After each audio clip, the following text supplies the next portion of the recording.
Hi, everyone. Welcome to tonight's presentation with Bob Henrickson and Conservation Nebraska. We are going to be talking about herbs for food and health. And like I said before, I'm joined here tonight with Bob Henrickson of the Nebraska Statewide Arboretum. Bob is really knowledgeable and passionate about what he does, so we're really happy to have him here with us tonight. Just a reminder that your camera is off and you are muted. If you'd like to ask questions, please use the Q&A feature at the bottom of the screen, and that way you can ask Bob questions that you have as you think of them, and he'll do his best to answer those. And with that, I will pass things off to Bob. All right, thank you so much. How is my volume? You can hear me okay? Yep, I can hear you perfectly fine. All right, excellent. Well, thanks for tuning in this evening, everyone. It's great to, well, I recognize one name. Hi, Lily. How's it going with you? Or should I say, how's it growing? I appreciate you guys' interest in herbs. Hopefully you're using them at home, and hopefully after this presentation, you'll be inspired to grow more herbs at home and in your garden, and you'll be happy that you did. So, yeah, so anyway, let's see, why is this not advancing? There we go. Well, first of all, I want to give a shameless plug for a radio program that I host on KZUM Lincoln. It's every Wednesday from 11 till noon at KZUM. Our call numbers are 89.3, but if you're outside of the listening area, outside of Lincoln, you can tune in at kzum.org. In fact, you can listen live right now. They have great music on this station, as well as this gardening show I host every Wednesday called How's It Growing? So I invite you to tune in. And there's past shows archived as well. And we talk a lot about herbs. In fact, I just had a lady on the show last week. We have an ongoing series called Plant Stories, Life Medicines, because we feel every plant has a story to tell. And a lot of these plants that we talk about are indeed life medicines, including the herbs we're going to be talking about today. So what is an herb anyway? You probably already knew this definition, but herbs basically are a plant that's useful to us, right? So that use could be for landscaping, it could be for culinary, it could be for medicine. And, so what defines an herb? Well, an herb can be a lot of different things, right? Or should I say herb? Depends where country you're in, right? But an herb is basically a useful plant to us humans. And there's a lot of different herbs out there. So gardeners in Nebraska, we love herbs because they're pretty darn easy to grow, and many are water friendly, meaning once you get them established, they're very drought tolerant. And but the water requirements, of course, are not the same for all of those herbs. You should pay attention, of course, to the drainage and moisture requirements of certain herbs. But a lot of the herbs that we grow in our gardens that we're familiar with, the rosemary, the oregano, the thyme, basils, things like that, kind of originated from the Mediterranean, which is kind of dry country. And so even those hardy herbs that we grow that are hardy here in Nebraska as a perennial, just know they came from pretty much dry country. That's why they like well-drained soils and soils that are kept on the dry side, not moist and soggy, like we keep a lot of our plants. And a lot of people, when they do herb gardens, they tend to like to use raised beds like this. That's fine. The herbs, this way, you're guaranteed good drainage, right? By using a system like that and keeping kind of the herbs confined in this little raised 4x4 planter is a good idea to do. And of course, this is right outside this person's patio, so it's easy to harvest right near your back door for that night's meal. There's nothing more satisfying than when you're making a meal to go out and pluck the herbs to add these fresh herbs to your food that you're cooking that night. It's very satisfying. Other folks will do a little more el natural in their so-called raised beds, and here you just see it's some old limestone that they use to kind of raise it, maybe 4 inches, maybe 6 inches. So just getting that soil base up above grade, so you get that drainage and add some good organic matter and just good topsoil to get those herbs up and out of heavy clay. They really appreciate that. But it's not like you have to go that high.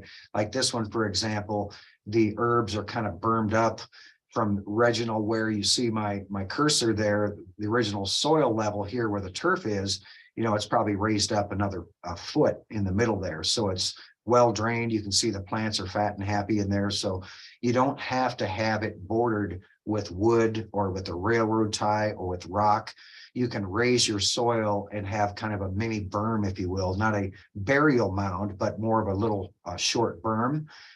Then that guarantees you're going to have some good drainage with your herbs. So no matter how you do it, I like it this way because I don't like the expense of having to purchase rock or flagstone or railroad ties or whatever I'm using to raise my soil. And especially if I'm using wood, that wood's going to eventually deteriorate. And then I have to, fix it all over again after a number of years. So I'd rather just not have to mess with that. And then, of course, the great thing about herbs too is they grow well in pots. So those of you that don't have access to land, or maybe you're just living in an apartment and you want to do gardening out on the deck, certainly herbs lend themselves very well to do outdoor gardening in containers. Just know that if it's a hardy perennial herb, they don't necessarily like going back indoors once the summer and the fall season end. You almost have to acclimate them to the indoors. And we'll talk more about that as we go. But rosemary is one of those plants where people will grow it in a pot and then they put it inside. And within weeks, the rosemary just kind of dries up.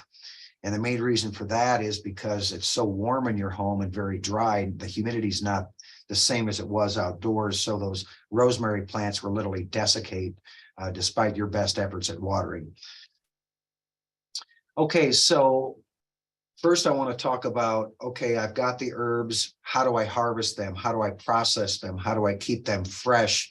And this is a good little trick. If you haven't done this before, even if you're purchasing a bundle of cilantro or a bundle of flat leaf parsley at the store, if you just keep it in that baggie, the shelf life is very limited. I mean, maybe 1 or 2 days.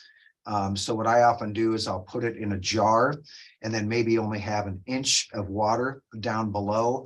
As long as you're covering the stems, you don't want to fill the glass up with water because these leaves in the lower part where those stems are, if those are submerged in water, it will deteriorate that water and add a lot of fungi and bacteria, meaning it'll shorten the life of your herb.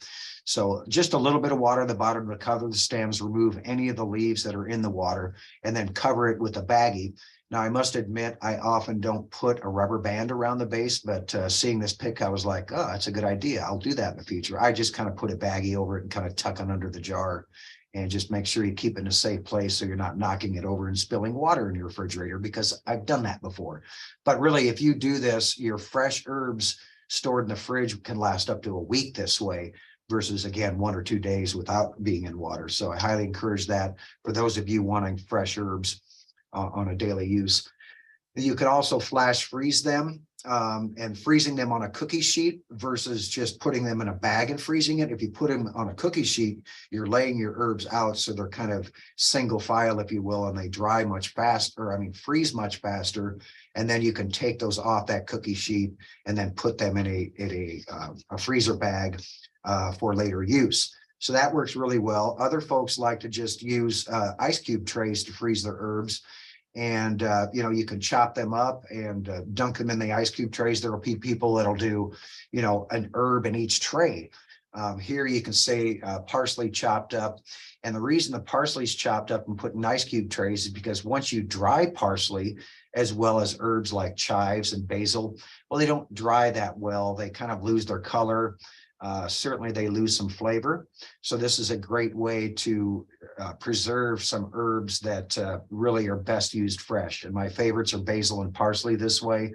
I'll also do pesto this way. So if I make a big batch of pesto, I will put the pesto in the ice cube trays. And then once it's frozen, I'll pop them out of the trays and put them in Ziploc bags and label accordingly. And then the picture on the left is basically, so you can use water, in other words, on the right, and freeze them in ice cubes like that, or you can freeze them using olive oil like this image on the left. And so basically you have these little olive oil bombs that you can use when you're sauteing whatever. Maybe you're sauteing some potatoes and you're melting some of that olive oil in your skillet. And now you've got the fresh herbs that you put in there. But you can see here listing parsley, cilantro, chives, tarragon, basil, all of those herbs freeze very well, but they don't dry very well. Now, that being said, I have a whole gallon bag of dried parsley in the refrigerator or in my cupboard. But the parsley is just not the same as it was when it was fresh. It's good enough for my uses, but nowhere near how good it was when it was fresh, harvested in the summertime. Of course, you can dry your herbs by hanging bundles upside down. You can use a drying rack. Food dehydrator works really well, or you can purchase a freeze drying machine. And kudos to you if you have one. I don't have one, but I do have a food dehydrator, the old Ronco style food dehydrator, and they work really well. But oftentimes what I'll do is I'll tie them in bundles like this and I'll hang them in the garage. And then once they're dry, I bring them in the house to process them or get the leaves off the stems. But what you might find is there might be a little moisture left in there, because if, like for me, for example, if they're out in the garage and I try to baggie them right away, there might be a little moisture in there. And then there's nothing worse than going back to that baggie and then finding out the herb molded on you because there was a little moisture left in the leaves. So what I'll often do is take the leaves off the stems, and then I will put them in the oven for like 3 or 4 or 5 minutes at the oven's lowest setting, which is often around 170 degrees. If you have an oven that goes to 150, that's great too, but just don't keep them in there that long, because if you keep them in there too long, even at 170, you'll start to cook the herbs, and you'll know because you'll start to smell it in the air. And if you start smelling it in the air, that means you're cooking off those volatile oils. So just set the timer so you don't forget about them. And then basically what you're putting them in the oven for to finish them is to make sure they're crispy dry. And when they're crispy dry, then they're ready for bagging up, and they'll last for, easily up to a year or two. You can also do what's called herbal salt blends. And that's just a matter of mixing, like, layering an inch of kosher salt, and then you put the herb in between. Or you can grind the salt and the dried up herb all together to have like a paste like you see here on the left. That is rosemary and basil and sage mix right there on the left.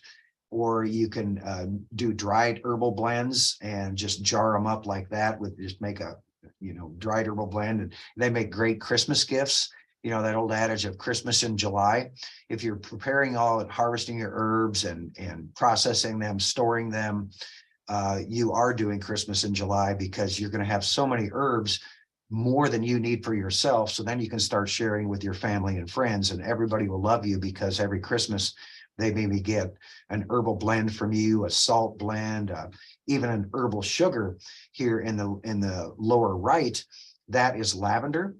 And that again is just layered in a jar with the sugar. And then so the volatile oils in that lavender will be pulled out into that sugar. And of course, once you sift all the leaf parts and the flower parts away, you're left with some very fragrant sugar that you can use for baking. I'll tell you, the flavor doesn't come across very strongly, but certainly the scent when you're baking your cake or your cookies, because if you look it up, lavender cookies are a big thing. People like to use lavender for cooking. And yeah, it's just a fun thing to do with sugars. I've done things like lemon verbena, lemongrass, lemony herbs to make that sugar kind of a lemony scent. And that's a nice thing in baking as well, or other uses. And of course, the never fail to use up a lot of herbs is pesto. And just know, pesto does not stop at basil. That's kind of your classic pesto recipe, is just straight up basil with olive oil, garlic, maybe some pine nuts. And but you can make pesto out of a lot of different herbs. My favorite blend is pesto or with basil and parsley, but you can make pesto out of arugula. You can make pesto out of garlic chives. You can make pesto out of regular chives. You can make pesto out of stinging nettles, just lots of different things. And I encourage you to do that. And you can make this pesto up and eat it fresh like this, or you can put it in ice cube trays and freeze it. But what I found the easiest method to do is just put my pesto in a quart Ziploc bag, and then I'll flatten that pesto out so it's maybe only a quarter inch thick. And then what you can do when you're ready to cook with it in the middle of winter is you break that frozen bag out, and you can just break off a piece of it and break that off and use it in your recipe, and then put the bag back in the freezer. So that way you don't have to unthaw the whole quart bag and say, I need to use up this pesto pronto. But we like using pesto a lot. In the wintertime, we have probably a dozen bags right now sitting in the freezer. So if we're making pasta, man, there's no better feeling than going into your freezer and breaking out some of the pesto you made over the summer to mix with your pasta noodles. It's just the bomb. Or of course, with your spaghetti sauce. And then you can make herbal butters as well. And herbal butters, you just basically soften your butter and mix in your fresh chopped herbs with it, and then roll it into a ball like a tube like this, as you can see. So you'll soften the butter. It just makes it easier to mix. And it's up to you and what you all mix in that butter. Just know I'm going to mix something in that butter that I'm going to use in a sauteing recipe. Like it could have chives in it. It could have basil in it. Or it could have one of my favorite herbs to make an herbal butter is called chervil.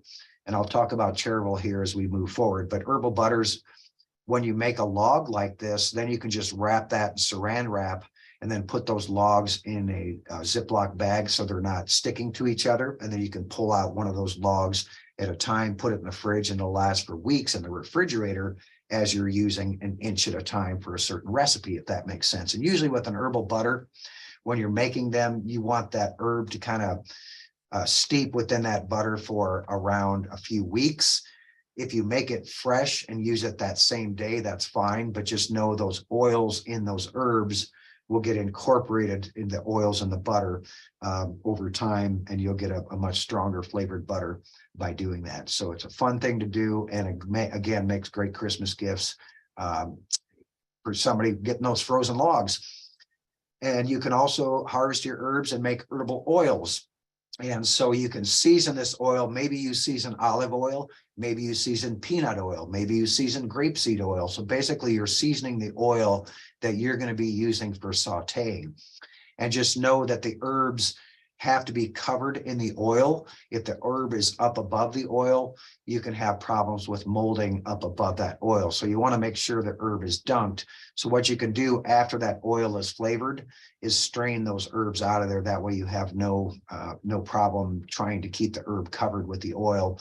And olive oil in particular, I will keep that oil in the refrigerator to protect it from going rancid, because if you use fresh herbs, they have water in them. So if you're making an herbal oil of olive oil, I always recommend using dried herbs rather than fresh, so you don't have that issue with rancidity, because I've done that before where I put fresh herbs in olive oil, went back to look at it a month later, and it smelled nasty. So it was rancid because it wasn't refrigerated. So herbal oils, though, is great for sauteing. A lot of times people would do very savory herbs in, like, say, peanut oil for like stir fry. Nothing better than a blend of basil, rosemary, sage, thyme. Just a great thing for use for sauteing and stir frying. And then you probably heard of making herbal vinegars. Maybe you've made them yourself.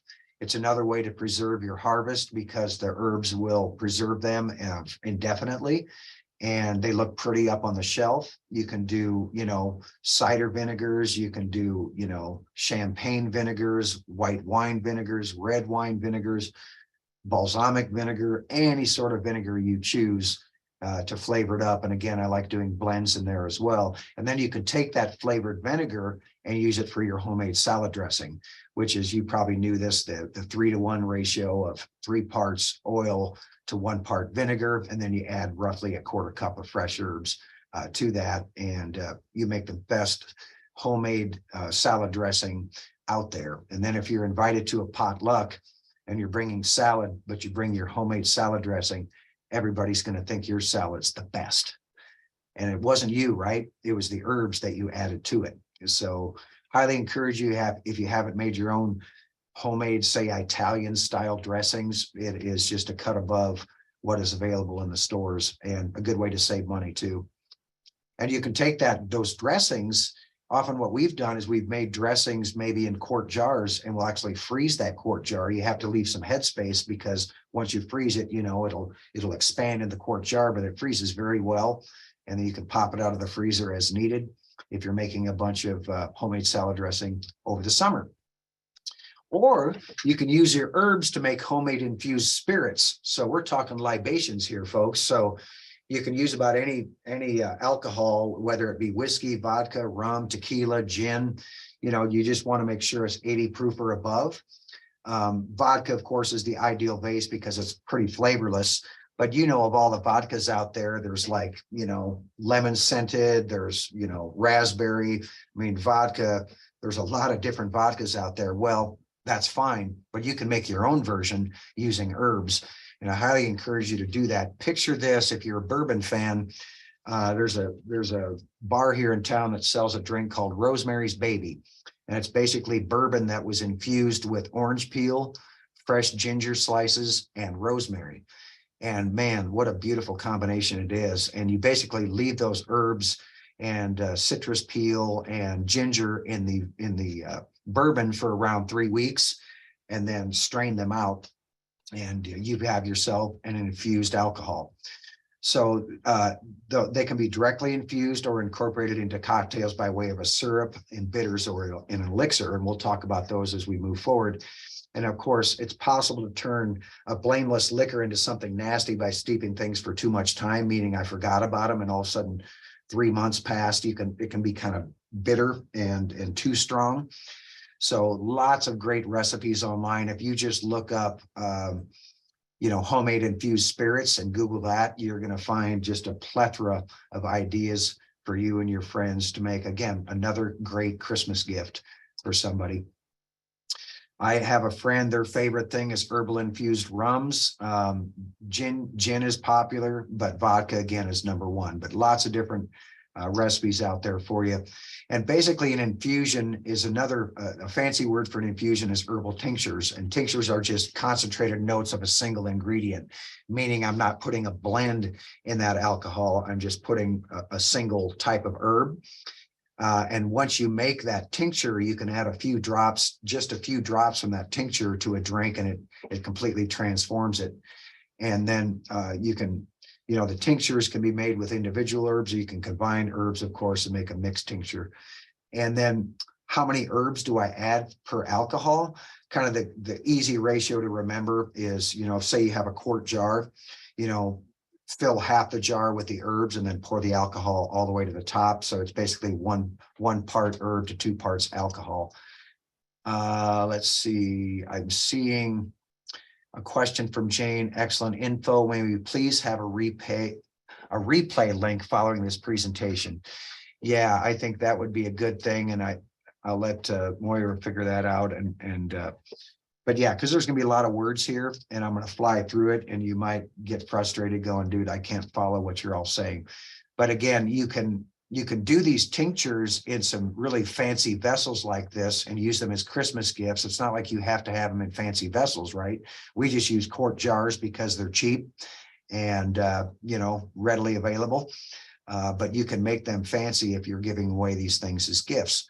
But I do tell you that I've given it. I remember giving my mom an herbal vinegar many years ago. And then like a year had passed and I'm like, the vinegar wasn't even used. And I'm like, well, why aren't you using this? Well, because it looks too pretty to use. And I'm like, oh boy, you don't get any more herbal vinegar from me, Mom, until you start using it. So anyway, tinctures are just made by soaking the fresh or the dried leaves, the roots, bark, flowers, could be any part of the herb and or berries in alcohol for several weeks to extract the active constituents, which our bodies can then absorb. So the alcohol acts naturally to draw out the medicinal qualities of the plants, such as the resins in the plants, the alkaloids. Those alkaloids are poorly soluble in water, but highly soluble in alcohol. That's why we have you make a tincture using alcohol. And a tincture can also be made using oil. A tincture can be made using vinegar. They're all the same thing. It's just a fancy word for extracting the goodies out of that herb. And you can use oils such as olive oil, coconut oil, almond oil, palm oil, all great oils to use. And we have even made our own homemade lotions and salves. And it sounds difficult, but there's lots of great recipes online for making your own homemade salve. And we'll talk more about that as we move forward here. So place the herbs in the jar, fill it up to the top with alcohol, cover with a lid, give it a good shake, label the jar, and that's important because you may think, oh, I'm not going to forget what's in there. Well, if you have a lot of different jars around, you're going to forget. So it's important to label it and even date it too, like when you made that tincture. And yeah, place in a cool, dry place, because that will extend the life, and your tincture will last easily a decade, if not longer, and have the same attributes that it had a decade before. So for dry herbs, you're generally using a 1-to-5 ratio, one part herb to 5 parts alcohol. For fresh herbs, it's that 1-to-2. So you fill your jar halfway up with the herbs and then finish it off with the alcohol. So I usually put my infusions out of the way on the countertop for 3 weeks, and I keep them on the countertop so I don't forget, because it's best to shake them in the morning. Like say you keep them near your coffee pot, and if you're making coffee every morning like us, if I keep the herbs close by, don't forget to shake them. And just know, not all hope is lost if you forget to shake it. It just kind of expedites the process a little bit by shaking it up. It helps the alcohol to pull out the goodies of the herb. Let's see. And then again, after 3 weeks, you can strain the herbs and away you go. That remaining result is the tincture. And let's see. Whoops. Let me back up here. Yeah, for medicinal herbs, you can flavor drinks. The bitters is kind of a lost art for medicine. And when you make your tincture, you can combine it into making herb bitters. And maybe you've seen these available in cooking places. You can make your own bitters. Of course, this is just made with orange peel. You got coffee bitters, lavender bitters. So if you make your own bitters at home, you can use them in cocktails, homemade sodas, cooking, just a few drops, even as digestive aids. And there's herbs out there that help with our digestion. And by taking it then from a quart jar into these little eyedropper jars, you can keep your quart jars stored somewhere long term, and then use these little eyedropper jars to pull out a little bit at a time. And then, one eyedropper full for medicine, or one eyedropper full to add to a recipe. It's much safer than trying to pour it out of a quart jar. So it's a great way to store them. You just make sure you label them, and eventually you get a cool thing like this that you can give away as a Christmas gift. So bitters, our body contains receptors for bitter compounds, and not only our mouth and tongue, but also our stomach, gut, liver, and pancreas. This is mostly for protective reasons. Our bitter receptors are built as a warning to our body, as most dangerous and poisonous things are highly bitter tasting. So basically what these bitters do is activate those receptors. And these receptors promote healthy digestion by increasing the digestive secretion. So oftentimes these bitters are taken before you eat, maybe even a half hour before you eat, if you can remember to do that. And of course, this leads to better absorption of the nutrients from the meal you are eating. And it acts as a natural detoxification of the liver. And thanks to the gut-brain connection, bitters can even have a positive effect on your stress. How cool is that, right? And think of them as a health boost to help the body run more smoothly, from kickstarting your digestive tract to boosting the immune system. And something tells me we all need a little kick in our immune system lately, right? So bittering agents come in many forms, and I listed a lot of them here. And you may be going, well, where can I harvest barberry root or black walnut leaf? Of course, you can find a black walnut tree. Look it up, by the way, health benefits of black walnut leaf, and you go, who would have thunk it? You have things like calamus root, citrus peel, dandelion root, devil's club root, all these things I'm listing here. If you typed them in, they're available online. So you can always order some of those bittering agents to go with the fresh herbs that you've grown in the garden. And I've just included 2 here in the picture. One is wormwood, which is a kind of a classic bittering agent, and the other is horehound. 2 easy herbs for us to grow in the garden, perfectly hardy in Nebraska. They're Mediterranean species, but wormwood's an awesome, first of all, I think it's just a beautiful plant. It has a funky smell to it. And again, it can be dried and used in bitters, and as well as horehound. Horehound has some serious medicinal benefits for cold and flu season. Maybe you've heard of horehound candy, kind of an old-fashioned candy that was made for relieving cold and flu symptoms, especially a cough and a scratchy throat. Then you have aromatic agents that are added to those bitters, which can be pretty much any herb, spice, flower, nut, fruit. Lots of different recipes online. If you look it up, you'll run down a rabbit hole because there's so many ideas. And of course, you want to use organic ingredients when possible, because again, if you're ordering online to kind of supplement the herbs you have in the garden, you're going to want to make sure whatever you're putting in there is a quality ingredient. But all of these things like dried apples, juniper berries, cacao nibs, good stuff, Maynard. So again, you kind of see the sky's the limit. You have spices, all these different spices, which a lot of us already have in our spice cabinet, from allspice to cardamom. Maybe you have celery seed, maybe you have some cinnamon, chilies, cloves, coriander, all those kind of qualify as bittering agents for your spices. Then you have herbs listed here, different dried fruits like citrus peel, dried fruits like apples and cherries, figs, raisins, nuts, beans, all those things get added to make what's called an herbal bitter. So it's basically a complex mix of things rather than a tincture, which is usually just one ingredient or maybe a couple, 3 ingredients. So that's kind of the difference between bitters and tinctures. Then you have what's called herbal elixirs. And those elixirs are basically just a tincture that has been sweetened. And a lot of times those elixirs were sweetened because, back in the day, that was our medicine. And to get a young child to take their medicine, that's where kind of the sweetening comes in, rather than choking it down, because bitters aren't necessarily pleasant to drink as medicine. But if you add a little honey or a little sugar to them, it just makes it a little easier to stomach. Like this one, for example, the golden elixir, which is a very popular elixir for people, especially during cold and flu season this time of year. Easy recipe: a cup of hot water, a little lemon juice, a little turmeric, ground ginger, cayenne, honey. And if you're looking there going, well, none of those I can really grow in the garden here, can I?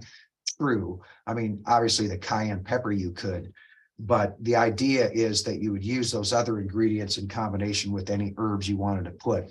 This is just a recipe for golden elixir. There's no reason you couldn't put an herb or two in that recipe. So the hot water serves to stimulate your gastrointestinal tract. The lemon, which is high in pectin fiber, helps fight hunger cravings, also aids in digestion. Turmeric is shown to increase liver function. Ginger has anti-inflammatory properties. Of course, cayenne pepper stimulates the digestive tract, increasing the flow of enzyme production and gastric juices. So basically, the golden elixir is something good to drink with dinner, or right before dinner, or right after dinner. So it's a good thing to include in your life.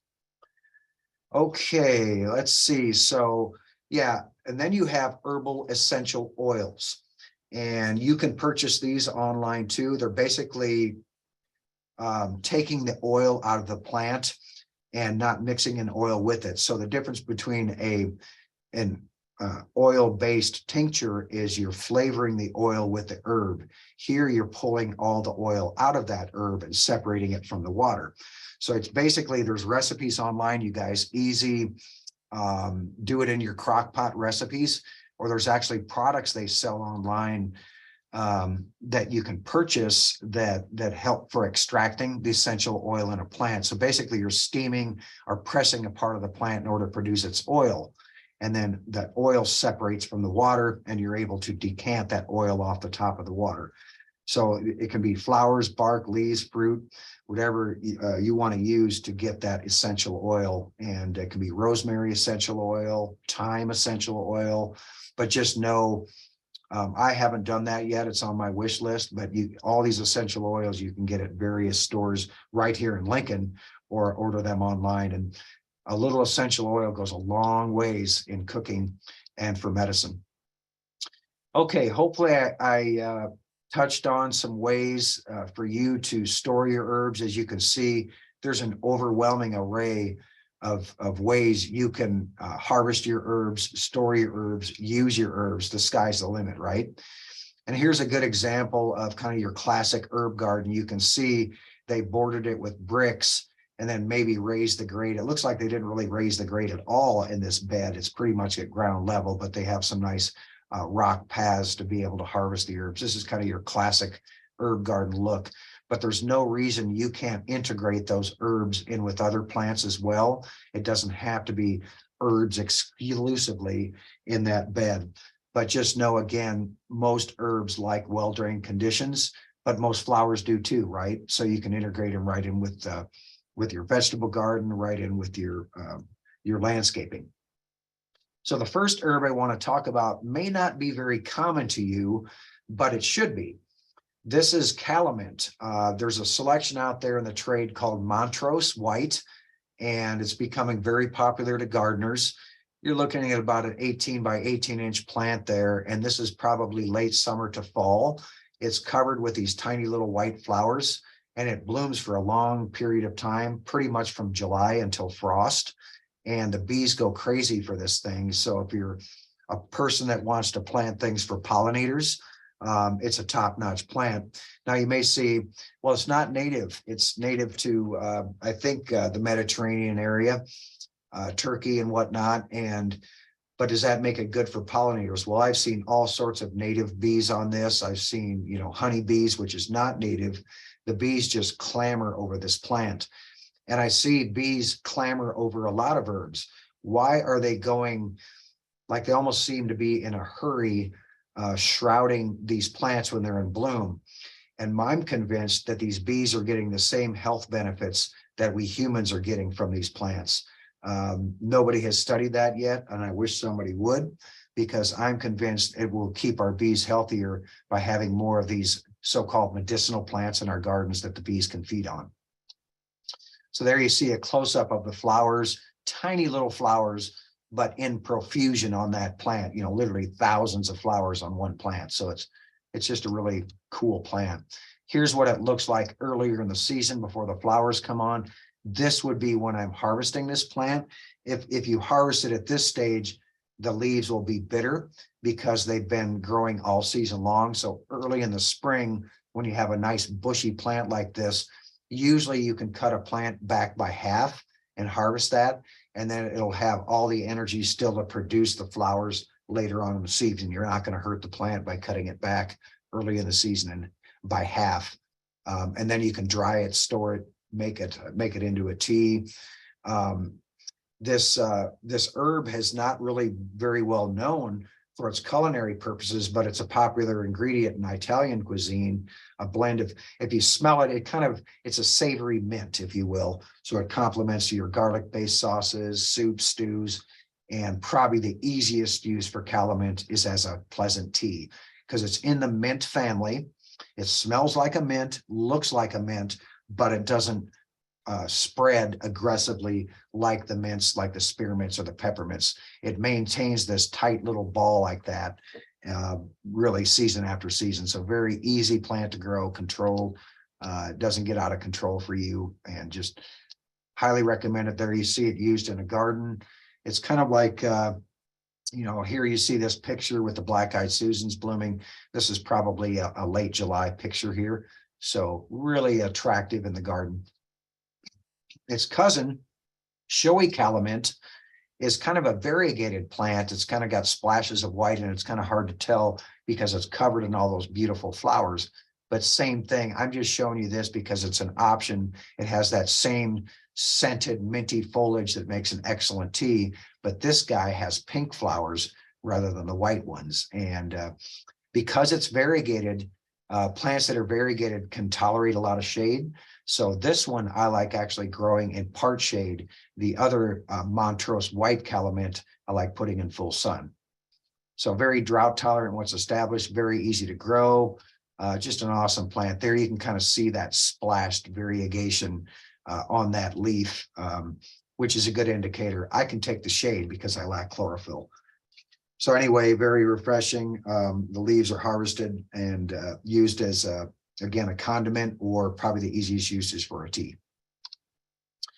And then your classic herb, probably the easiest herb to grow indoors. If you're looking to grow herbs on your windowsill, this is usually the one that people recommend first because chives are just so easy. If you're new to herbs and haven't grown any before, let this be your first herb. And then its cousin, and I'll show you next, be your second herb, because chives are so easy. It's a beautiful plant. When in flower, the bees love it. And it's one that I'm usually harvesting from first in the spring when I'm going out to look for something fresh in the garden. Usually chives is the best thing for me to harvest the earliest in the season, usually by, early to mid-April. I'm able to harvest some. But if you don't know chives, of course, it has that mild oniony flavor, but just know chives don't dry that well. So this is a classic herb that you would chop up and put in your ice cube trays if you want to, harvest a whole bunch of it and store it for winter use. There's a variety out there called Forest Gate, and Forest Gate was just selected for a little darker flower. So if you see Forest Gate listed as a chive, don't be alarmed by, well, is it like a regular chives? Yes, it is. It was just selected for a little brighter flower. And then there's garlic chives also out there, common chives cousin. And there's a selection out there now in the trade called Geisha. And Geisha was selected for its wider leaf. I mean, the leaves of regular garlic chives are maybe, a third of an inch at the most. Geisha can get leaves up to a ½ inch wide. So it's a very prolific grower. And as I say here, with that just right garlic flavor, just a mild garlic flavor. I use garlic chives a lot in cooking, and pretty much it's a type of herb where I'd use it daily. When in doubt, grab some garlic chives. And it's such an easy plant to grow, very vigorous, hard to kill. And if you're out there, you say, yes, I have garlic chives, I hate that plant. The reason you hate it is because here's the flowers. Once it flowers and it produces seeds on this flower head, and those seeds fall, you're going to have garlic chives next year. So just monitor it and make sure it doesn't go to seed, so you don't get a whole lot of seedlings out there. The easiest way to prevent the seeds from forming is to actually eat the flowers. So with the scissors, you can cut this whole rounded head away and then bring it inside, and then take your scissors, and you can, if you cut right below the flowers, they'll all go falling off individually right into your salad bowl, or finishing whatever you're finishing cooking. Maybe it's a stir fry, maybe it's a whatever. You want to do it at the very end, because if you do it at the beginning, your flavor will be kind of lost. It's such a mild flavor. It's the type of herb, whether it's common chives or garlic chives, that you add at the end of the recipe, not at the beginning, if that makes sense. And I love mixing garlic chives with fresh parsley and basil, fennel, dill. I'll grab a little bit of each and chop them all up as a blend and put it in during salad season, when we grow our homemade homegrown lettuce. And say we're going to a potluck and we're harvesting our homegrown lettuce, and then adding these chopped herbs to it. I'll add, in a big bowl of salad, I'll add like a ½ cup of this stuff. And it's just, it brings your salad to a whole nother level.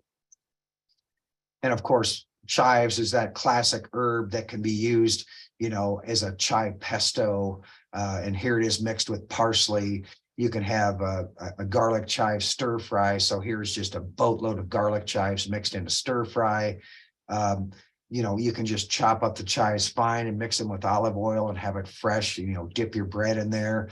And kind of the classic use is fresh chives mixed in with your mashed potatoes. And of course, a lot of people like mixing chives in with their cottage cheese. It brings your cottage cheese to a whole nother level. Of course, you can mix it in lots of different things. Yogurt, a savory yogurt, something like that. Let's see, I'm trying to get rid of this thing. Bear with me here. Why does that not go away? Whoops. Oh, shoot.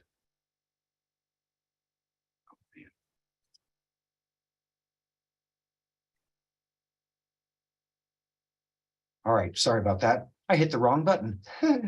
All right, well, anyway.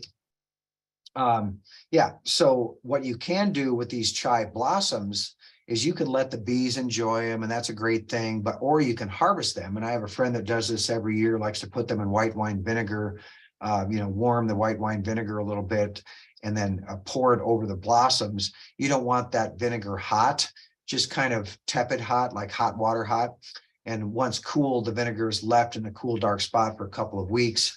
and that infuses those flowers, and then you can strain out the flowers and you're left with this pretty blushy pink vinegar that you can use again for homemade salad dressings, marinades, things like that.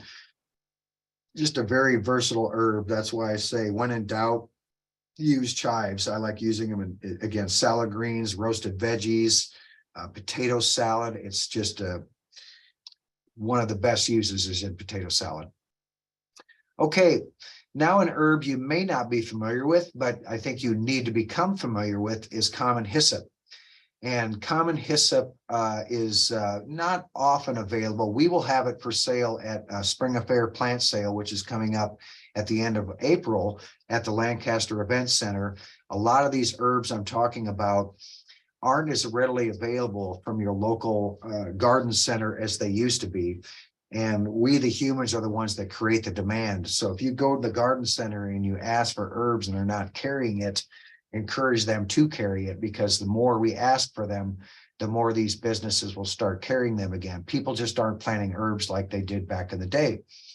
But if you come across an herb that has a scientific name, officinalis, and it's a medieval Latin epitaph that denotes plants with uses in medicine and herbalism. So officinalis means that plant has uses that are often centuries old.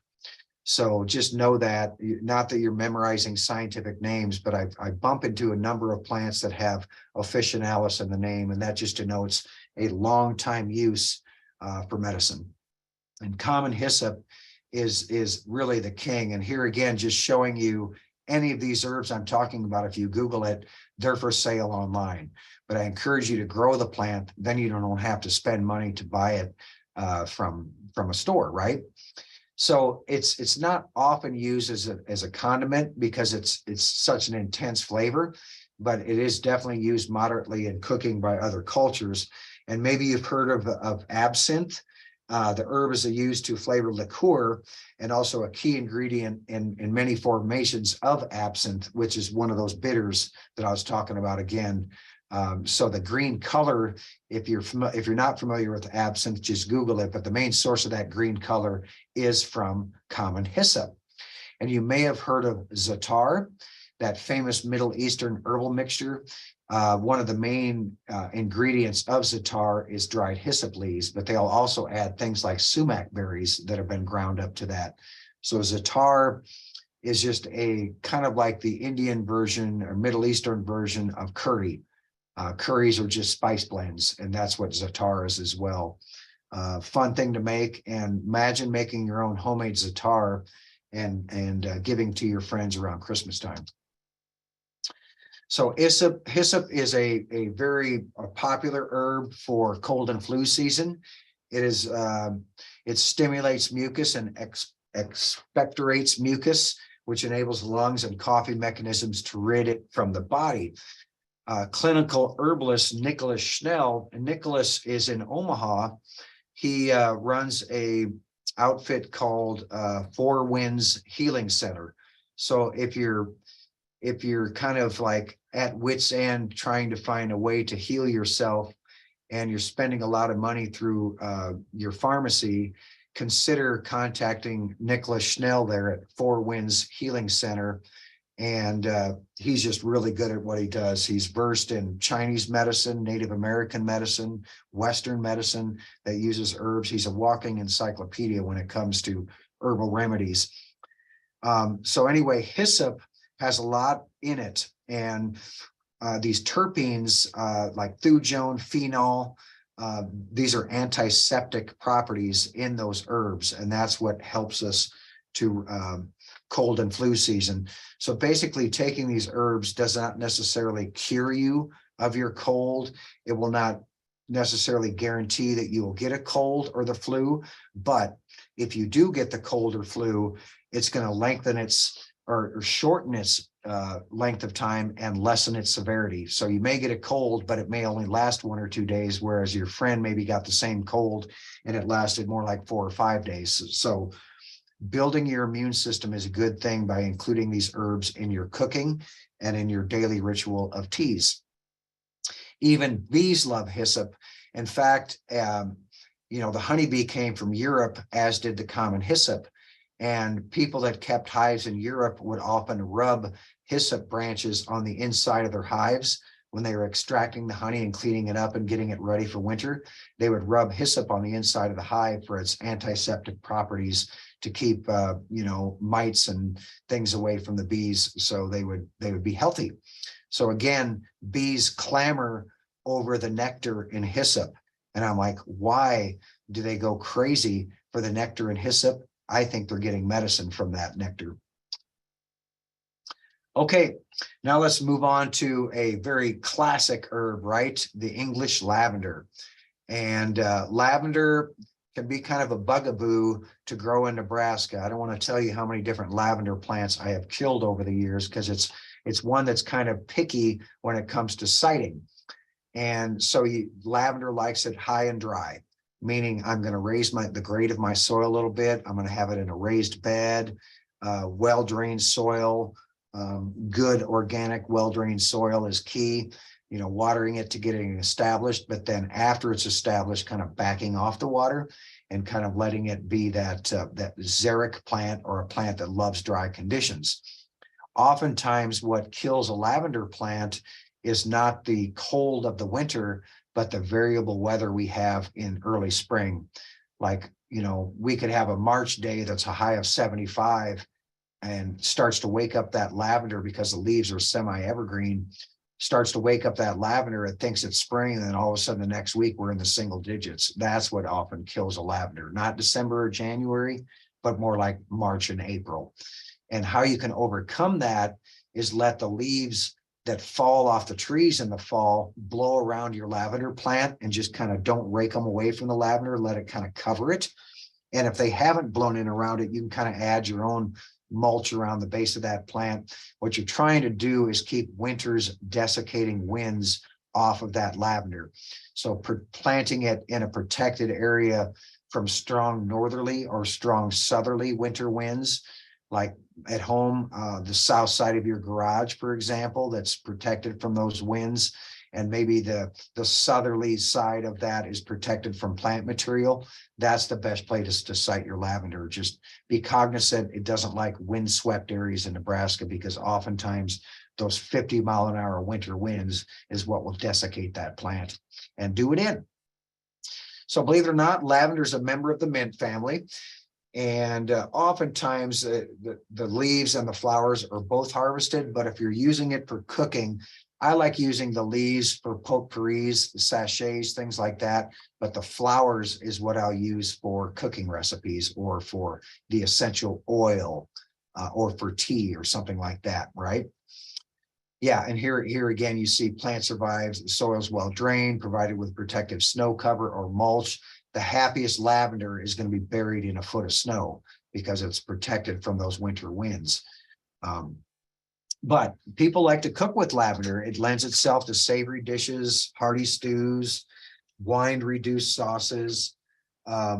Maybe you've had lavender cookies, lavender cakes, custards, flans, sorbets. The sky's the limit when it comes to recipes using lavender. If you don't believe me, look it up online and you'll go, I had no idea.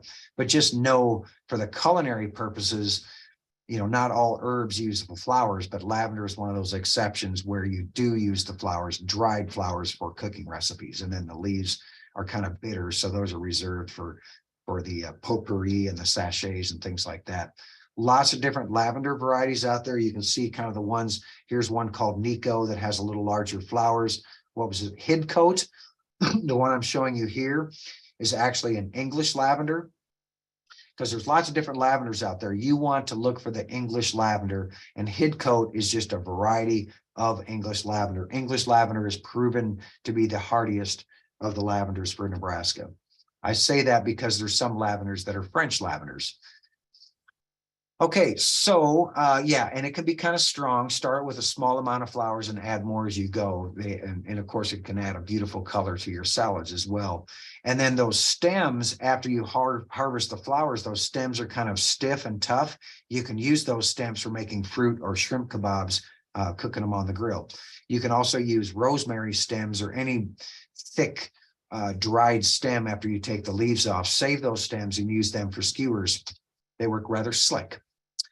So yeah, lavender has excellent antiseptic properties. That's why you often see lavender used for lavender soaps, lavender lotions, salves, things like that.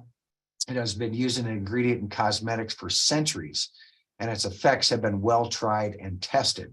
So you can make your own homemade bath salt, and lavender is a very popular ingredient for those bath salts. Of course, you can also use lavender essential oil, or you can make a lavender tincture and then add that to your bath water as well. But lavender salt is very easy to do. Here you can see the recipe with Epsom salt, sea salt, lavender flowers, and then of course a few drops of the essential oil as well. Easy to make, fun to do. And maybe you don't know this, but herbal bath salts are a big thing still in Europe. And they need to be a big thing here in the United States too for their health promoting rituals. It soothes the muscles, hydrates the skin, detoxifies the body, relieves internal swelling. And last time I checked, a lot of us are dealing with, internal swelling, right? Macro trace minerals found in salts are necessary for our health and can actually be drawn into the bloodstream during a warm bath, which can help to balance out the entire body. Different bath salts have different functions. The best bath salts have essential oils of fresh herbs that can maximize those results. And the magic combination works to cure our internal ailments and nourish our bodies. Whether we're seeking silkier skin, a better night's sleep, or a little detox, bath salts can play a beneficial role with our day-to-day routine. And imagine making 3 or 4 or 5 different bath salts, again, for your Christmas gift.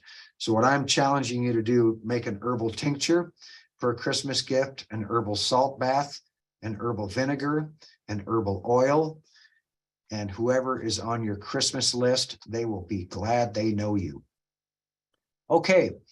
Here's an herb that you may not be familiar with that I think should be a common herb in people's gardens. It's pronounced either lavage or lovage. I've heard it pronounced, I say lavage just because it sounds better. But there's that name you see again, the scientific name, officinalis. And what did I say? With the plant with the name officinal is often had medicinal use for a long time. Well, if you look at this herb, it kind of looks like celery, doesn't it? It's kind of a good substitute for celery. It has very strong celery-like scent and flavor, and it has hollow stalks in it that rise up above this basal foliage that you see that's topped with these yellow flat-top flowers in late spring that, by the way, the pollinators love. The bees and butterflies will hit this plant with its flowers, and I'll show you a picture of those in a second. But it's just a great vertical addition to the garden. Here it is just emerging in the spring, maybe about 6 to 8 inches high, but that flowering stalk that rises above this foliage will get up to 5 to 6 feet tall. But it's a very vertical plant because of that. You can use the lovage for lemony lovage pesto, cream of lovage soup. It can be a great addition to your Bloody Mary. We often put celery in our Bloody Mary. Well, why not do lavage? I think it's a much stronger celery scent in your Bloody Mary. The flavor is stronger than celery, so you want to use it accordingly, meaning a little goes a long way, but it dries well. And it's just a great herb that's kind of overlooked and underutilized. So hopefully you have heard of lovage. Hopefully you've grown it in your garden, but if you haven't, put it on your wish list. Here you see those stalks starting to rise up above that basal foliage pretty early in the spring, and you want to harvest the leaves early before it gets all these flowers and these stalks on it, because it'll get bitter with age. So the leaves, of course, can be chopped up and added to any dish. You can chop them up and put them in their fresh in your ice cube trays, add it to soup, stews. Everybody loves to make potato salad, right? And man, you try a little chopped up fresh lavage in your potato salad, you won't even need to add celery because it's got such a strong celery scent. And here you see those stalks, which are actually hollow.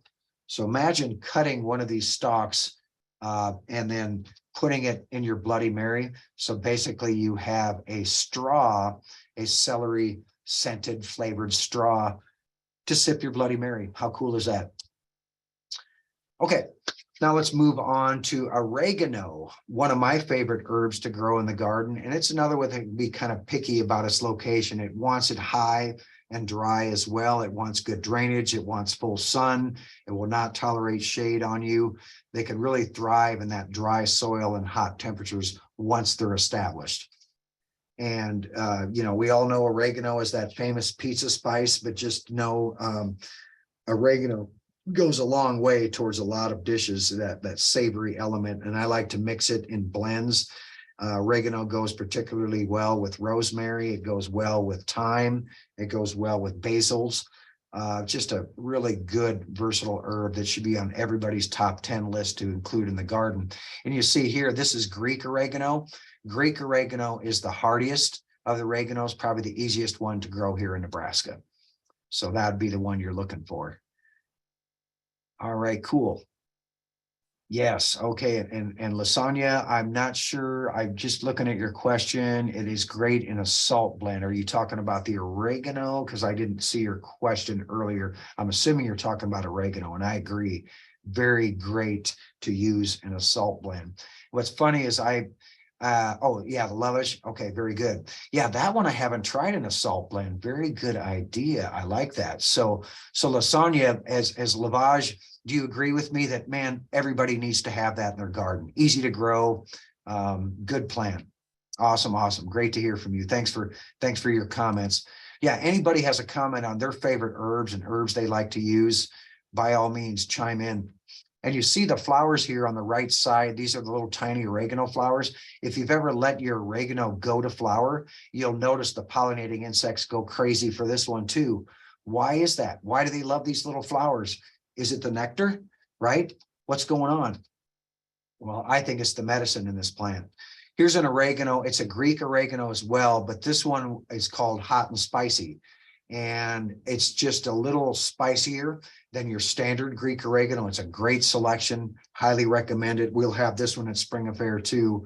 And I think all oreganos are the building blocks of a great Mexican dish. When you think of Mexican cooking, if you're making a burrito or an enchilada, you're often thinking of cayenne pepper before you're thinking of herbs, right?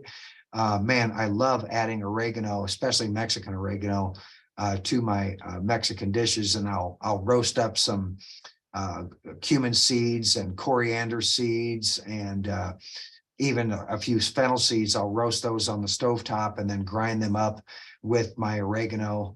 And it's just a really lovely thing to add to your burritos. There's also this oregano called Cleopatra, which is a Syrian oregano. It has pretty silver gray foliage and spicy peppermint flavor. Awesome plant, the oreganos. And then you have another top 10 herb that has to be in everybody's herb garden, the garden sage. And there is that name again, you guys, Salvia officinalis. So officinalis means what again? Centuries use as a medicinal plant. And a lot of times I'll see people grow garden sage, but they never touch it. They don't use it for anything. The only thing they use it for is, well, I'm making stuffing for Thanksgiving. Isn't it just good for stuffing? No. Sage has so many uses, and again, great using in a salt blend, fresh, chopped up with rosemary and thyme in any savory dish, dried, made into a tincture, homemade mouthwash, all sorts of things. It can be used in stuffing, sausages, sauces, soft cheeses, compound butters, breads, meat marinades. But maybe you've never tried this. Maybe you've read about this, frying individual sage leaves in olive oil for a few seconds, then crumble them over garlicky mashed potatoes, or just eat the leaves whole like this. I challenge you, if you have sage at home, now it's kind of a semi-evergreen plant, and they'll even survive through the winter, right? Take off one of those sage leaves and try to eat a whole one fresh. I mean, it is pungently bitter.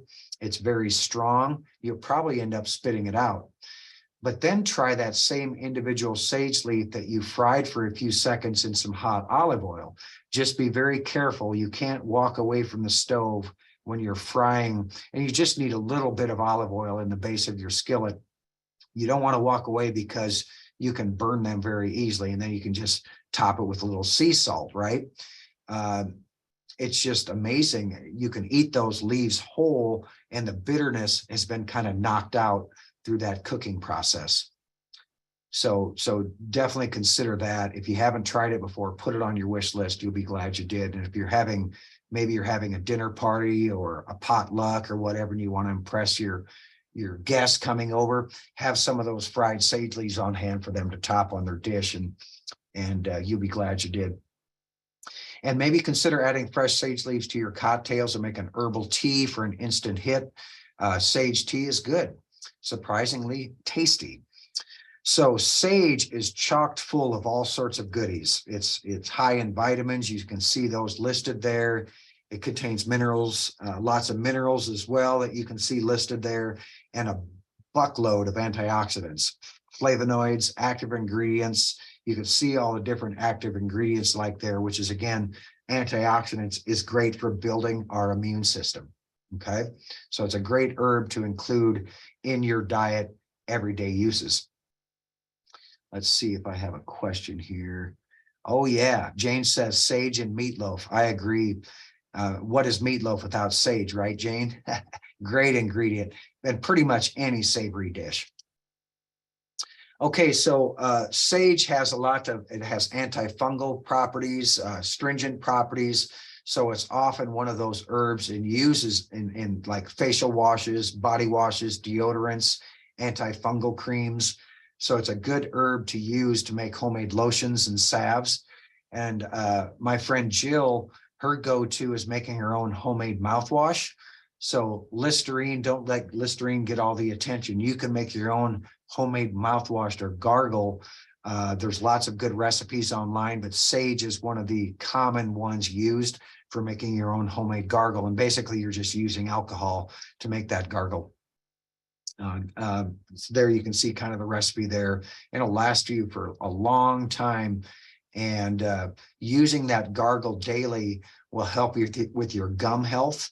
So those of you maybe suffering from gingivitis, which your dentist will tell you, it'll never go away, it's always going to be there. Well, how can you kind of reduce those gingivitis symptoms is by using herbs that have antiseptic properties like sage. And you can kind of lessen those trips to the dentist, if you will. So sage contains ursolic acid, and that acid helps treat acne, athlete's foot, chapped skin, relieve symptoms of eczema and psoriasis. And then sage stimulates cell renewal, increases blood circulation. Plus, this acid helps exfoliate the skin and cleans it thoroughly due to its antiseptic behavior. It also gives sage its wound treatment properties because of its anti-inflammatory and antibacterial abilities. So that's why you see things like lavender soap, right? That's why you see sage used as a botanical in hair products, right? You think about shampoos, think about your skincare that you're using. Oftentimes sage is listed in there. Just know you can make your own homemade version of that very easily. Homemade sage body oils, bath salts, deodorants, skin creams, salves, tinctures, mouthwash, facial tonic, all-purpose spray cleaner. Because again, if you're making your own homemade spray cleaner, it has antibacterial, antifungal properties. Sage does it all, folks, and more. So don't just let your sage plant sit there all by itself, lonely, because you're not using it enough. You have powerful medicine sitting right under your nose if you've been growing sage in the garden. And if you haven't been growing sage in your garden, please make it your top 10 herb that you're growing. There's a number of different garden sages out there in the trade. One of them is purple sage, purpurescens, and you can see it's a very striking plant, beautiful plant, has all the same qualities as the typical gray green garden sage, but it's just a little lovelier version of it. Love this plant. And then there's one called tricolor sage as well, with this kind of that triple color, as you can see on the leaves here. This one's an awesome plant for the garden too, but you see this white, this variegation on there. There again, common sense, anytime you see any plant with variegation, tells you don't put it out in the hot blazing sun. I should back up. Sage is one of the exceptions. You can put this plant out in the hot blazing sun, but not all of us have full sun. Some of us just have too many shade trees around. And what can I grow in that part shade as an herb? This is a great one to do that with in part shade. Love the tricolor sage, beautiful plant with the same sage scent and flavor. And then there's non-hardy sages as well. And one of my favorites to grow in the garden as a non-hardy sage is called pineapple sage. And usually what I'll do, because it's not hardy, I'll buy one a year, and that one plant I'll put in a container, or I'll put it right in the garden. Usually I found I don't have enough of this plant, so I'll buy 2 or 3 of them. It's so good in making a cold brewed tea in the summertime. So what we'll do at home is we'll harvest, we'll pinch off the top 3 inches of these stems here, and I'll put it right in cold water. And then I'll put that cold water right in the refrigerator rather than heating that water up. It's called a cold brew. And a cold brew is able to extract more goodies out of that herb than a hot brew, because heat kind of will break down those essential elements in the plant. So a cold brew is the best way for you to get all the essential elements out of a plant. You just have to be a little more patient. So I'll collect maybe a good solid handful of pineapple sage, put it in a pitcher of water, put it in the refrigerator, and forget about it for a day or 2. And then I come home on a 98-degree day, and the first thing I want to do is get an icy cold drink. Oh, that's right, I made pineapple sage tea. So then I go in the fridge, break out that tea over some crushed ice. My, oh my. It doesn't taste like pineapple. It doesn't taste like sage to me. What's weird to me is it tastes like melon. It has kind of a melony quality to it, but it's just good stuff. There you can see how big one pineapple sage plant can get in a container. And I've made a mistake of trying to put 2 or 3 plants in the same container, and the sage just swallowed it up. So one plant can go a long ways. Yeah, research has found that cold water steeping is reported to maximize tea health benefits, including a higher antioxidant activity and total phenolics and gallic acid content. But to achieve this, you need to allow the tea a longer infusion time. That's the only difference. There's a non-hardy chartreuse colored pineapple sage out in the trade too that's called Golden Delicious. Beautiful, fruity type scent to it. They're just awesome. And here you see just a smaller version of a cold brew tea. You don't have to have a big pitcher of water like I usually do, but you're going to be happy that you did. All right, Diane, pineapple sage is your favorite. Awesome. I tell people it smells like pineapple lifesavers. Yes, there's just nothing better smelling it fresh in the garden. You know, it's one of those herbs where you pass by it and you have to rub your hands over it. Just a very awesome thing. Yeah, the blooms have a very sweet smell. The kids love to try it. Oh, cool. And the flowers are this beautiful cherry, like cardinal red, but oftentimes I don't get mine to flower because I keep harvesting it too much. It doesn't have time to flower because I'm harvesting it right up until frost. And then because it's not hardy, yes, it can be grown indoors in a good sunny window. It can be brought indoors. I just let mine freeze, and before it freezes, I cut away the whole plant. I harvest this whole top and dry it. And then I can, once it's dried well, I can store it in bags and use it as a tea in the wintertime or for dishes as well. It has all the same medicinal qualities of your garden sage. So know that, Diane, as you got good medicine with that pineapple sage as well. Oh man, winter savory, folks, man, you got to have winter savory in your life. Please include this herb on your wish list. It's got a cousin called summer savory. The difference is summer savory, think of it like this, it just lives a summer. It's an annual, whereas winter savory is a perennial. I found that winter savory usually lasts me about 3 winters until it kind of peters out, and I'll just plant new ones.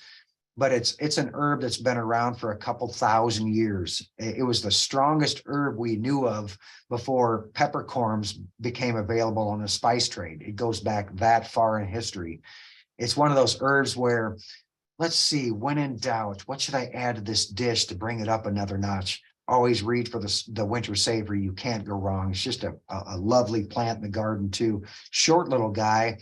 Oh, in flower, it's maybe a foot tall. You can see all the leaves down here. I would have harvested it before it flowers. I would let it flower because the pollinators love it. And then once it gets done flowering, you could cut it back. But those leaves kind of remain semi-evergreen in the wintertime. So it's another one that can get hurt by strong winter winds through desiccating that foliage. So it's another one where I'll let the leaves kind of blow around it to keep it protected from those winds, or I'll plant it in a sunny area where it's kind of out of a windswept zone, if you will. And very well, grows very well in raised beds as well. Just a lovely herb that if you haven't heard it before, by golly, make sure you get it. So yeah, maybe about a 12-inch by 12-inch plant. Yeah, the leaves are stronger. It's strong tasting, tastes kind of almost a piney scent to it. Really nice. Because it's such a savory herb, it lends itself very well to meat dishes, pâtés, things like that. Just a lovely herb.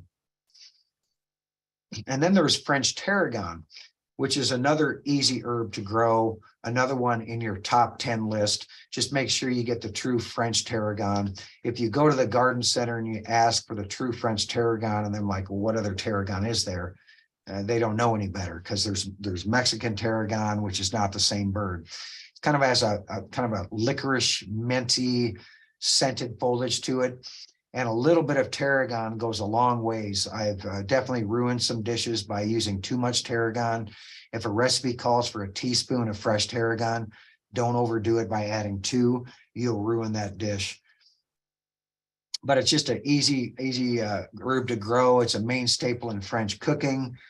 It's a popular herb to mix with chervil, parsley, and chives. Again, with that light anise or licorice-like flavor. Superb for poultry, fish, eggs, vegetables, particularly fish. It's a very popular herb to use with fish dishes. And that's the dish I ruined because I added too much tarragon to that. A little goes a long ways. It's also used in condiments, dressings, sauces, compound butters. And the reason it's used in things like herbal butters or herbal vinegars is because tarragon does not dry very well. It does not retain its flavor. So one of the best ways to preserve tarragon's flavor is making an herbal vinegar out of it. It's very high in vitamins A and C, and has been thought to stimulate the appetite. If you look up medicinal benefits of tarragon, it's powerful medicine as well. Kind of a common herb used in the green goddess salad dressing, and there you see it used in tarragon vinegar. That's probably my most popular choice to use tarragon for.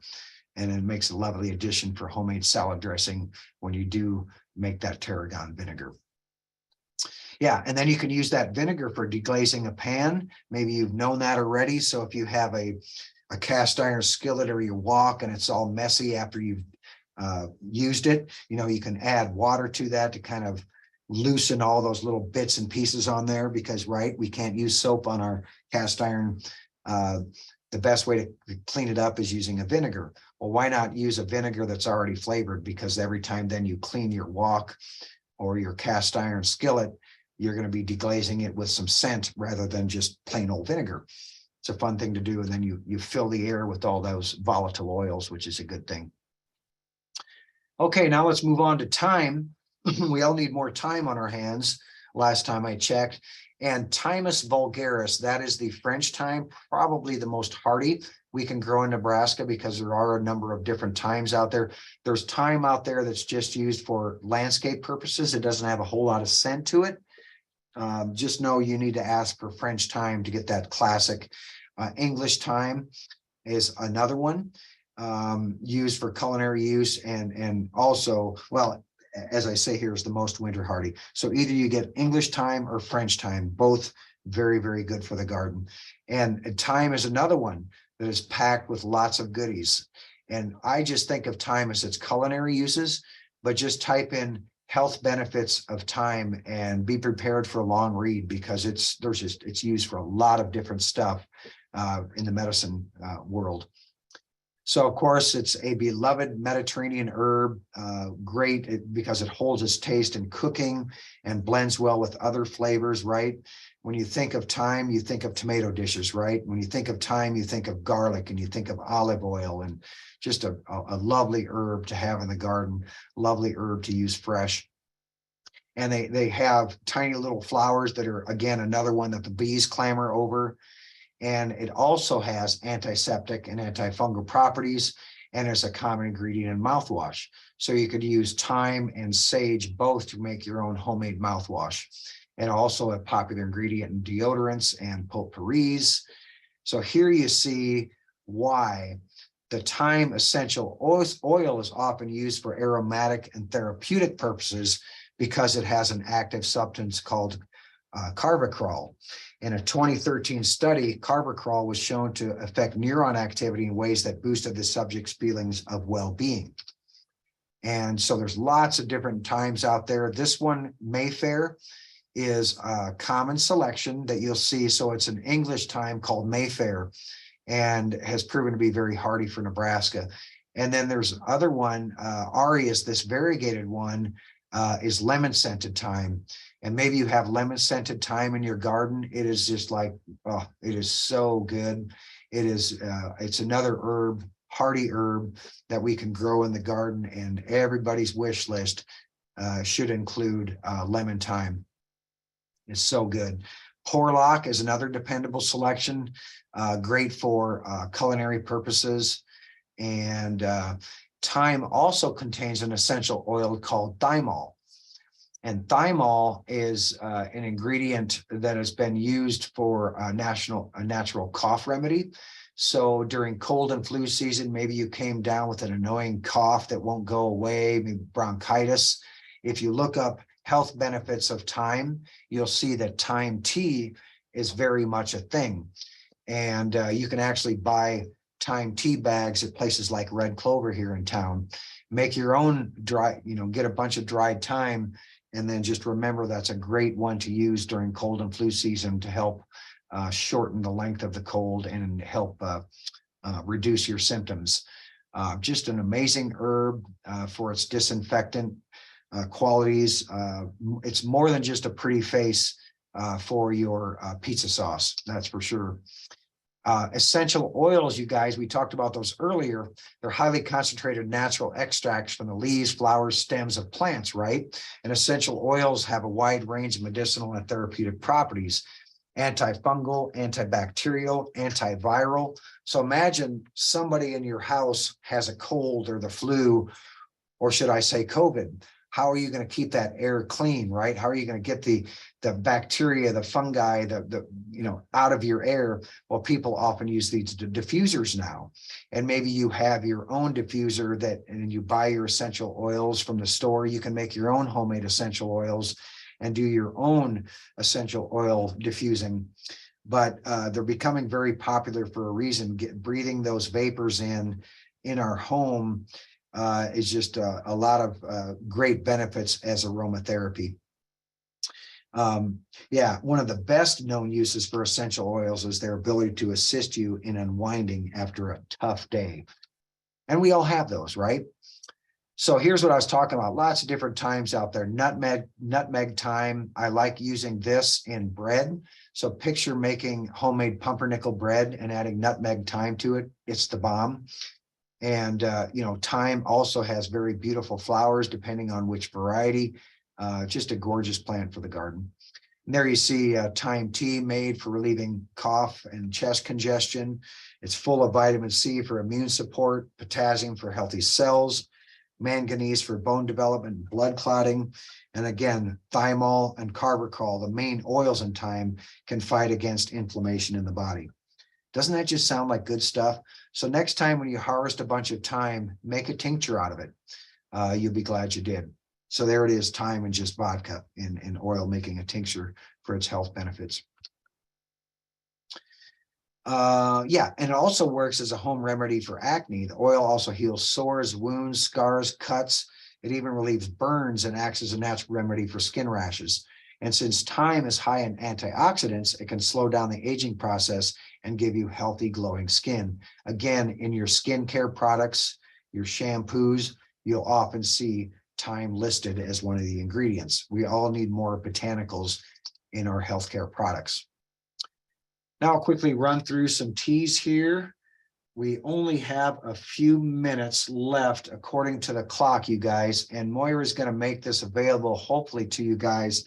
So I just thought I would try to get through as many herbs as possible. So since we're kind of running short on time, if anybody has any more questions, please let me know now. Otherwise, I'm going to keep rolling till the end and show you some great herbs for tea. Anise hyssop should be in everybody's garden. It has tons of medicinal properties. Just Google health benefits of anise hyssop and you'll say, where have you been all my life? It's such a great herb to grow, pretty plant in the garden, lovely flowers as well. Yeah, great question, Karen. That Mexican oregano is actually not an Oregonum species. It's a different animal. And I think it's propagated by cuttings. Because I think the seed, yeah, I think it's pretty hard to find. And I really don't know where to send you anymore to get Mexican oregano. I know Bluebird Nursery used to carry it and they don't anymore. I'm assuming you looked online and for live plants, being able to order, plugs from somewhere. I just can't tell you off the top of my head. Sorry about that. Yeah, if anybody else has any questions, continue to send them my way. Researchers have found just one spike of anise hyssop can contain hundreds of flowers. So that little tube you see right there, you guys, that is one individual flower. So these are what we call composite flowers. On one spike can contain hundreds of flowers. And then later on in the season, as they produce seeds, the birds will go in there and pluck at the seeds. And they even look attractive in the wintertime, in my opinion. Just an awesome plant. You can make teas out of it. You can use it in dishes. Anise hyssop syrup, which is a great syrup to use for health benefits. Just the blossoms used to flavor things. Just a very versatile herb, easy to grow. Poultices can be made from the crushed leaves, and those are used to treat burns and fevers. And like, say, for example, your son or daughter fell asleep while sunbathing, and they're burned all over their body. And it's like, man, they're just like dying. Maybe I should take a cold bath, right, to help cool myself down. Well, in that bath, you can add, the crushed leaves of anise hyssop, calendula. Obviously, aloe vera is a good one for that too. But calendula and anise hyssop actually have better relieving qualities than aloe. And you know how good aloe is on sunburn. So try it next time.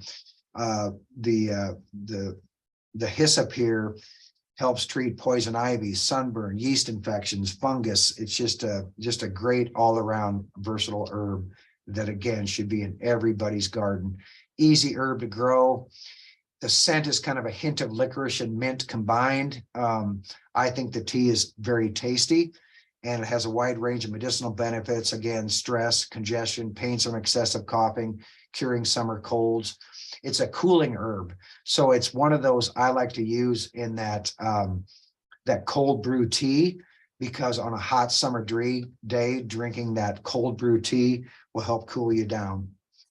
It's just an awesome herb. And as you can see, it's such an awesome herb. It won the 2019 National Herb of the Year. Overlooked and underutilized. Okay, Moira, I think we're at 8 o'clock. I'll just talk about one more herb and then we'll see if there's any more questions here. I had more on my list, but there's just so many herbs, so little time. We'll just end it with lemon balm. And again, I'll point out lemon balm officinalis. What does that mean again? Centuries of medicinal use. Why did they call it lemon balm? Well, because it had historical uses of making homemade salve or homemade balm out of it. And you'll see it's got just a ton of uses. Lemon balm, if you have it in your garden, either you're cursing it or you're loving it. And you're cursing it because this plant will seed around and really kind of become a nuisance. It seeds around all over the place. And I had a friend tell me, if your lemon balm is seeding around too much, that means you're not using it enough, because you're going to want to harvest it before it flowers anyway. So of course, that lemon scented leaves, the leaves are a tart lemony flavor that can be used as a flavoring, but you can make a sleepy time herbal syrup, make a lemon balm bug spray, make a lip balm for cold sores, lemon balm soap, ginger and lemon balm cold syrup, lemon balm tincture, vinegar, lemon balm honey butter. You get the idea. This is such a versatile herb. And there again, I encourage you, any of the herbs I talked about today, run down that rabbit hole, do your research, look this stuff up. You know, I just want everybody to kind of become just entrenched in looking these things up, not only for how to use them culinarily, but their traditional medicinal benefits, because they've all were used, folks. That's the reason they called them herbs, a useful plant. So today, lemon balm is traditionally used as a sleep aid and a digestive tonic. It can be consumed as a tea or applied to the skin in balms and lotions. It's the essential oil is also popular in aromatherapy, where it is believed to promote calmness and ease stress. So a great one for that. So to keep it from taking up too much of your garden or from going to seed, cut the plant back hard to a few inches tall several times during the growing season. That'll keep it from coming to seed, right? And that'll all keep the plant bushy and healthy looking, and again, keeping those seeds from ripening. Lemon balm has just got it. Of course, you can order lemon balm salve from a number of different sources online, but why not make your own homemade salve as a Christmas gift? The lemon balm can boost your circulation, while the tannin component acts as an astringent, which helps to tighten the skin. It's another antibacterial, anti-inflammatory, which helps reduce swelling and reddening of the skin that is common in conditions such as acne, cold sores, shingles, chickenpox, eczema, and psoriasis. Lemon balm does it all, folks. Tinctures can be diluted with a carrier oil. So basically, you make a tincture using vodka here, and then you add an eyedropper full in the palm of your hand, which you've already added some lotion to, or some oil, like some coconut oil is good for your skin, for example. So you can kind of dilute that and use that to rub on your skin, because a tincture using alcohol will last much longer than a tincture using oil.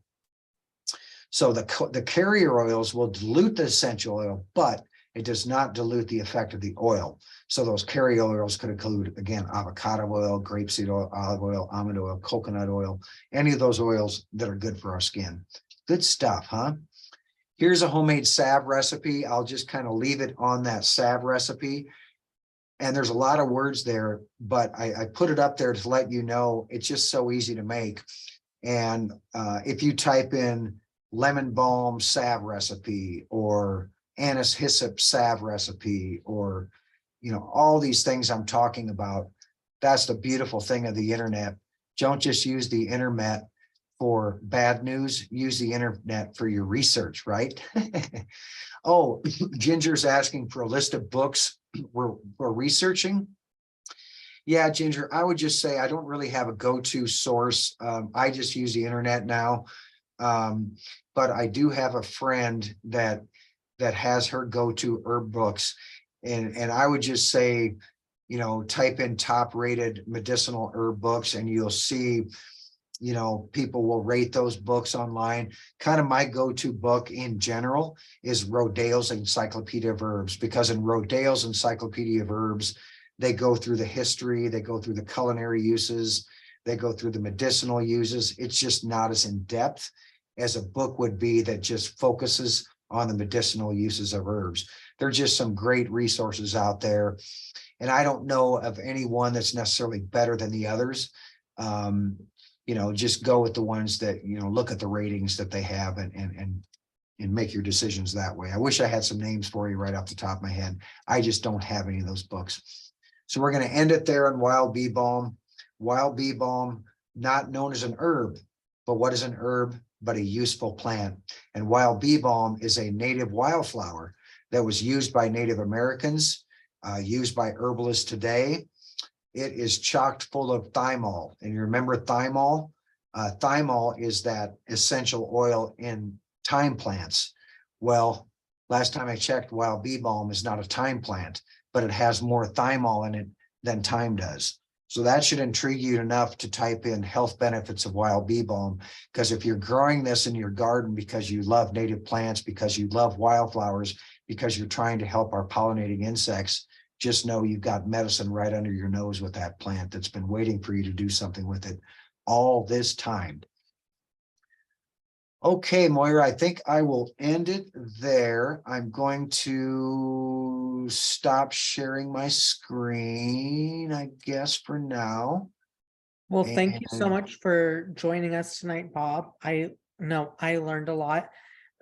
Before everybody gets going, I'm going to launch a quick poll. This is how we maintain funding for programs like this. It is a quick poll, probably will only take you 30 to 40 seconds to complete. It's just 4 seconds long. We look forward to having more events like this in the future. One event that's coming up that Bob and I are working on is a nature hike that will be April 15th at Wilderness Park in Lincoln, Nebraska. So if that's something that interests you, you can find out more information on Conservation Nebraska's Facebook page. And we post all kinds of events there that we have going on. And let's see, I think there's one more question. Oh, someone said, I really enjoy Bob's presentation. Thank you, Ginger. Thanks, Ginger. I appreciate that. Yeah, just know that nature hike on tax day, April 15th, is going to be kind of highlighting wild edible plants. So we'll be out looking for and harvesting spring greens from nature.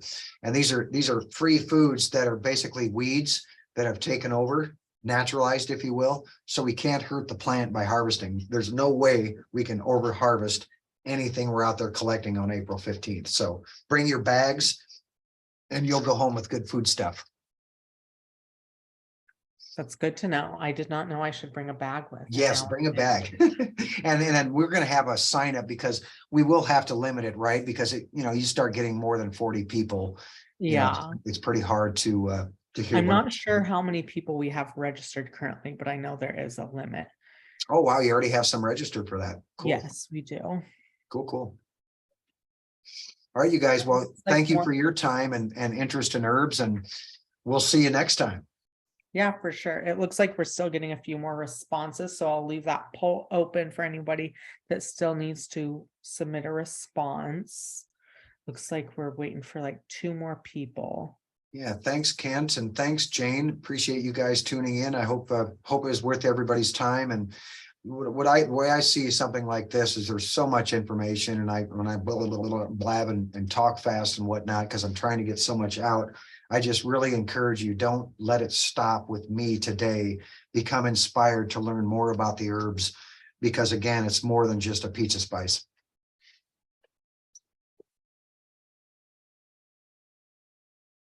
Cool. Well, thank you guys for, we got another thank you from Shelly. Yeah, I love it, Shelly. Love to learn more. And that's the beautiful thing of plants, right? And horticulture. It's lifelong learning. We'll never be done. That's a cool thing. Yes, it is.